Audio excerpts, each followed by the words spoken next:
Nice Guy Reacts. My name is Nick, and I make videos about women's basketball, collegiate or professional. Today I'm going to do a recap of the WNBA May 16th game, New York Liberty versus Indiana Fever. This was Caitlin Clark's first home opener, and it was a doozy. First, before I get into it, if you are a Caitlin Clark stan, you just love her so much because you just, started following her in college, this ain't the channel for you. I do not be sucking her clit like that. So if you are one of those like diehards, go ahead and dislike this video right now and click away because you're not going to like what I got to say.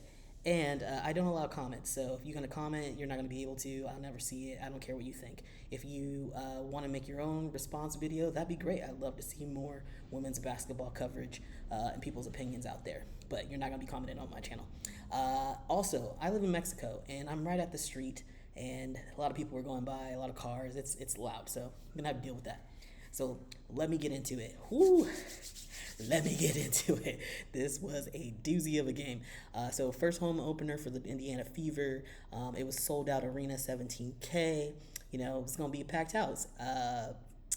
As someone who has been a fan of the WNBA for 20 plus years, I've been around when no one cared about it, when people were talking so much ish about the WNBA and how it wasn't a real league, that they were the height of the rim was too short, that they should be dunking more, all of these things, all this sexist stuff, all this racist stuff, all of this homophobic stuff.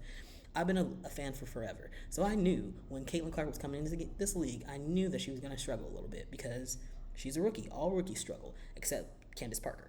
But I figured she would do pretty well, and she has done okay. Preseason game, first game was terrible. But she did put up a lot of points, but 10 turnovers is absolutely horrendous. But I think that she's going to do really well in the league. It's just going to take adjustment, like Cheryl Swoops said, like Diana Taurasi said. It's an adjustment to the league. You're coming from college, you're going to the pros, you're playing with grown-ass women. It's different, and it's none against her, but you stands out there. Ooh, y'all are terrible, and making her put all this pressure on herself to be like this great white hope, and she's just not that. She will, over time, become a great player, but she ain't a great player right now. She's just a good rookie. That's all she is. So let's get into it. The intro of the game, so much Clark coverage, a little bit too much in my opinion. But whatever, we get in the eyeballs. I want more eyeballs in the league. I want more people watching the game so they can see how good the game is and how much there are much better players in the league than Caitlin Clark. She's good, but there are better players in the league, and y'all learning that. Learning that on the first game, you learning that in this game. The first game against Connecticut Sun, they got their asses whooped. And they got their asses very whooped today. Oh my God. They did a little video of Caitlin Clark coming in. I'm sorry, I do not like her fashion sense. Not that I have any fashion sense. I wear moisture-wicking shirts and shorts all the time. I live in coastal Mexico. It's hot. I have no fashion sense. But I have eyes. I can, aesthetically look at things, and I do not like her fashion sense. She needs a stylist. Those flower poofy pants and that halter top, I don't know. I wasn't feeling it. She needs a stylist ASAP.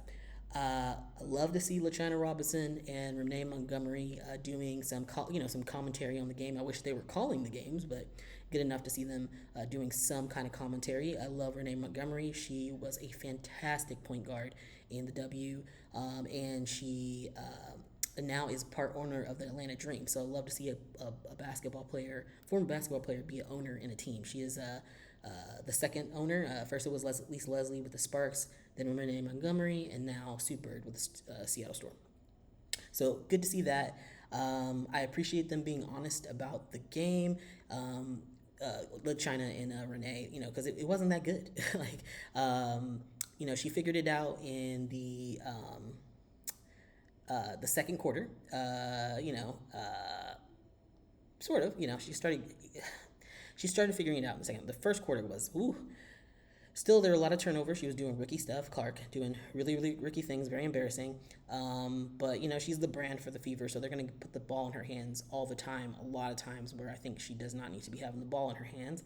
And it's kind of funny, they were talking about how Sabrina was the it girl back in college, and she has a lot of fans herself, even though she's not that dominant of a player in the league either. She's a really good three-point shooter, absolutely, three-point threat. Sabrina is, but she hasn't really done anything in the W in terms of win anything, be revered by her peers at all.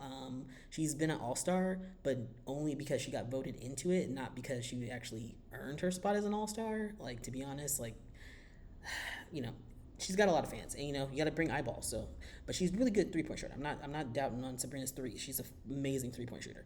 But they definitely have a little similar kind of trajectory of being like the next Great White Hype. But Great White Hope, Great White Hype, whatever, whatever. I thought it was really odd that they had the Indiana Fever mascot descending from the rafters. That was strange. I didn't get that. Then also they introduced the entire Indiana Fever team to the arena, which is very strange. You usually only introduce the starters, but they introduced the bench first, and then they did the starters. That was so weird. I was like, y'all doing too much. Just act normal. Too much hype. Too much anticipation. Too much expectations on this team. You had Pat Bolin and Debbie Antonelli making the call for the game. I love Debbie. She's a legend in the game. I have no clue who Pat Bolin is, but he was there. And there, to be honest, it's just like older people calling games is just it's boring. It's a boring thing. But I mean, Indiana's it's not surprising. The game starts with like a defensive. Oh, I didn't even start this game. I was gonna start this game. Maybe I should do that. I'm gonna have this out in the background. How about we have this playing as I talk through this? That would be great, so you can see what I'm talking about with this game because it was disasterful. I don't know. So starts with a defensive break for the Fever, but Liberty can't get the ball to fall in the beginning. So Clark does get her first points for the Fever, so it's looking good. It's looking exciting. We're like, oh shit, maybe they're gonna start off well. But no, Sabrina opened for the three. Boston gets a foul on Jonquel Jones, and it's very questionable because it was all ball, but the ref called a foul. Questionable. Sometimes these refs don't get the call right. Then Clark gets a foul 4 minutes into the game. What the hell? That's some rookie shit right there. Then Boston and Jones are going at it, back and forth, getting fouls each. It's like the Island Ladies going at it. They were battling it out. So if you don't know, Aaliyah Boston is from St. Thomas, U.S. Virgin Islands, and then Jonquel Jones is from Freeport, Bahamas. So a little bit of an island kind of rustle and tussle. And then freaking Jones and Boston got into it. It was clearly Jones started. Jones was playing way too aggressive. She wrapped Boston up at one point, and then they got into it again, and then they were wrapping each other up, and then Boston got pissed and like pushed her, and then, and then Jones went up at her like she was about to fight her, and Boston was like, "What you gonna do?" So it was so funny. But emotions running high. It's just how it be. Let me play this one too. This is a good game coverage, and the refs did go look at it, and in my opinion, I think they should have called a double technical to calm it down, but they didn't call anything. They just called a common foul on Jonquel because she hadn't made the foul right before the tussle that they had. But Jones just needed to chill. They went and sat her down, which was good because she was just kind of getting a little bit too heated. So she sat down, and then everything was fine. Stewart was playing ridiculously well. She could not be stopped this evening. She got whatever shot she wanted. She was all over the floor. And it was really funny because I was like, these new fans are going to learn today. They're going to learn today. And it was really nice to see Niera Sabali healthy and on the floor. She is the younger sister to Satu Sabali, who plays for the Dallas Wings. So it was really nice for her on the Liberty to finally be on the floor because she's been struggling with, both of them have been struggling with injury. So it was really nice to see them play well. In the first quarter, it was 25-16 Liberty. And I was like, oh, this doesn't look good for the Fever. Then Clark had a welcome to the league moment where Stewart blocked the hell out of her, and Stewart went down really hard, and then Stewart ran across the court and then blocked Boston right after. Stewart was a menace on the floor. It was great. The vets were dominating. Benijah Laney was doing her thing. There was some points where Aaliyah Boston did slowly come alive and was like playing really well, so that was good. She was kind of working her way back in. But then, Caitlin Clark gets her third foul on Stewart. Rookie shit. That's some rookie shit right there. Then you go to the half. At the half, it's 48-31. I was like, oh, this ain't looking good. They're going to lose this game. And at that point, Clark only has 2 points. She has 2 points at the half. But you know what? The first game, she did pretty well. She came back and she dominated in that game. So I was like, maybe she'll change it up. Maybe she'll be able to do something here. Katie Lou and Aaliyah at that point had 8 points each. But compare that to Brianna Stewart, who had 20 points, and then Sabrina had 9 points, and Benijah had 8 points at the half. So you're just like looking at that, and you're like, ooh, that doesn't look great. My thing at the half, what I was noticing, I was like, why hasn't Grace Berger been in the game yet? Grace is a really great point guard. She's really good at handling the ball. She's a good passer. She is really effective on the court, but she wasn't in the game until much later. And I'm like, bad coaching decisions right there. Kelsey Mitchell and Caitlin Clark to me were just really ineffective on the floor for a lot of the time, and especially Caitlin. She should not have been on the floor that much, but she's the new star of the league, star of the team, and they're giving her so many minutes, and I'm like, she does not need that many minutes. Her minutes need to be managed more, and she needs to be making better choices with the minutes she has. But whatever, new face of the league, give her all of the time and making all of the errors. And then at the half we had LaChina and Renee doing some coverage. It was pretty fair and it was honest, and I appreciate that. Because at the half I was, like I said, at the half I was like, maybe they're gonna turn it around. It's the first game of the first home game, but in the first game they played, they did played a little better in the second half. So I was like, maybe they can turn it around. It can be a close game. Maybe they could even win. No. No. Also to note, this was on Prime. I watched it on Prime Video, and Prime was playing commercials for advertising of the game, even though it was already on. It was like advertising, hey, the game's going to be on. I'm like, yes, we're in the game right now. Oh my God, Prime, get it together. That was very strange. Then we're in the third quarter, and Clark gets another foul. She gets her fourth foul in the beginning of the third quarter. Against who? Brianna Stewart. Rookie shit. Oh my God, ridiculous. I was good to see Lexi Hull get in the game finally, because I was like, why isn't Lexi in the game? They have been holding her back. And then she gets in the game. She only plays for like 8 minutes, gets 2 points or 3 points. Again, people who need to be in the game who are not in the game. Very underrated player, and I just don't think she gets played enough. And then Katie Lou gets banged up. Yeah, Katie Lou was playing pretty good, but she gets banged up and comes out, and that's why Lexi Hull even comes in to begin with. But I think that Lexi Hull and Katie Lou need to be on the floor at the same time. That's my feeling. Brianna Stewart's mid jump shot is unguardable. Oh my God, it's ridiculous. They could not stop her. They finally sit Clark because she's playing terrible, and she does have some assists and some rebounds, but it's bad. Kelsey, she's the real true point guard of this team, and she needs to have the ball in her hand more, but I know she's coming back from injury, so it's just there. I don't know what's going on with Fever. A little bit later, Clark does come back into the game, and then they pull Hull and put her back on the bench, which I think is a mistake. I just don't understand these decisions.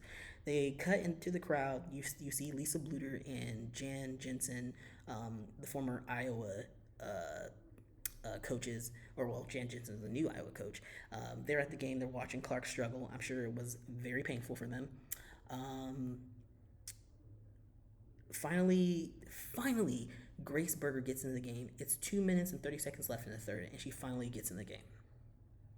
And they take Wheeler out, which they should have taken Wheeler out a long time ago. Like, she just wasn't playing very well. Finally, Clark gets her first three-pointer with 1 minute left in the third quarter. 1 minute left. Wow. And the crowd goes freaking wild. They were like, they didn't have anything to cheer about. So whenever anything happened, they were just like, lose their shit, which was just really sad and depressing. Otherwise, it was quiet as hell in there. Grace getting that foul and then the free throws was good. And that was just, to me, that just really proved that Grace should have been in the game earlier and longer. At the end of the third quarter, it was 67 to 57. And I was like, oh, wow, they got it down to 9. Are they going to be able to keep this? No. They weren't able to keep that. I really don't understand why they didn't keep the lineup changed. I really don't think Clark should have been on the floor that much as she was. She was playing bad. You take people out when they're not playing well, but the Fever are like, well, she's a star of the league. We can't take her out. People are here to see her. And I'm like, but you're losing. She is just not ready for this much time. She makes too many mistakes, too many errors. It's ridiculous. And then again, like I said, Fever, Brianna Stewart just keeps going off. Fever can't guard her. Clark gets her fifth foul. Her fifth freaking foul on Brianna Stewart again with 7 minutes left in the fourth quarter. Rookie shit. Rookie fucking. Oh my god, she was so infuriating. I was like, and it's not her fault because I'm like, this is a coach's decision. This is a coach's decision. Leave her in. New York Liberty was putting on a clinic. At that point, they were up so much. I was like, why isn't Marquisha Davis in this game? Like, put the rookie in. She deserves to get in there and get some points, get some touches, learn how to play the game. And they do put her in a little bit later. But at that point, I was like, she should have been in the game. And then Fever finally decide to put in Victoria Saxton, but they didn't put in Celeste Taylor, which just like this coaching. I'm not just saying Chrissy Side's a bad coach. I'm just saying overall the decisions being made are not in the best interest of the team. It just wasn't great. And then they finally sit Clark at 3 minutes left in the fourth quarter. She should have been sat a long ass time ago. I don't know why she was in the game so much. And then Debbie Antonelli said it great. She's calling the game. She was like, these new fans are learning that the talent has always been here in the W. And that's right. It has always been here. And it's going to be an adjustment for the rookies. And Clark is no exception. It's going to be an adjustment for her. She's going to have to learn how to play these games. You can't be having an excuse, well, they're starting with some really hard teams. That can't be the excuse. You can't be saying she's the fucking God's gift to earth and then she comes in and struggles. Like, she's a rookie. Of course she's going to struggle. And you can't have an excuse of like, oh, these teams are so hard, they're so good. It's like, if she's not that good. Is she not hold up to it? I don't get it. Finally, like I said, Marquisha and Victoria do get in the game, but it's like the last 3 minutes of the game. So okay, I'm gonna butch that again. At the end, this is the box score in terms of like the players. For the Fever, the Indiana Fever, Katie Lou had 10 points and Aaliyah Boston had 12 points. They were the only two players with double figures. Wow. Clark had 9 points, 6 assists, 7 rebounds, only 3 turnovers. Wow, what an improvement. But she also had 5 fouls. It was an unremarkable night and kind of what I would expect from a rookie. Those numbers are really good for any rookie coming in. Those are great numbers, but all of the expectation and the what people were expecting for her to do, like consistently in, night out, I was like, no, this is a pretty bad game for her, especially for how much time she was on the floor. But she's a rookie. She's a freaking rookie. Oh my god, just kills me. Now, when you look at the New York Liberty had Benaisha Laney, 12 points. Sabrina Ionescu, 14 points. Vandersloot and Thornton both had 9 points. Jonquel Jones had a double-double with 14 points, 10 rebounds. And Brianna Stewart had 31 points and 10 rebounds with a double-double. Vets were doing vet things because this is a veteran-run league. It's the best of the best of the best with honors. If you know that reference, you're probably a millennial. It's a superior league of older players who have been working their butts off for years with no fanfare, no recognition from the general public, people hating on them, saying it's not good basketball, and they showing you it's very good basketball. It's the best in the world. There's only 144 spots. Actually, there's less, probably 134 spots because of cap rosters. They were going off, and they did. They won. The New York Liberty won 102-66. It was a 36-point loss, yo. That's embarrassing. Embarrassing.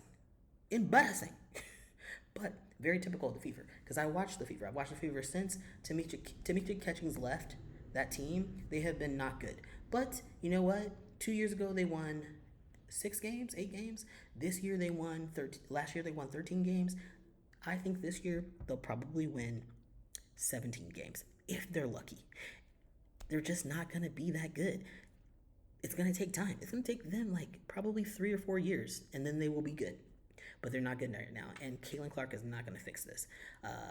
She will give them really good minutes. She's going to have nights where she's getting 20 points, 25 points. I'm not saying she's not going to have really dominant nights, but she is not the best player on the court.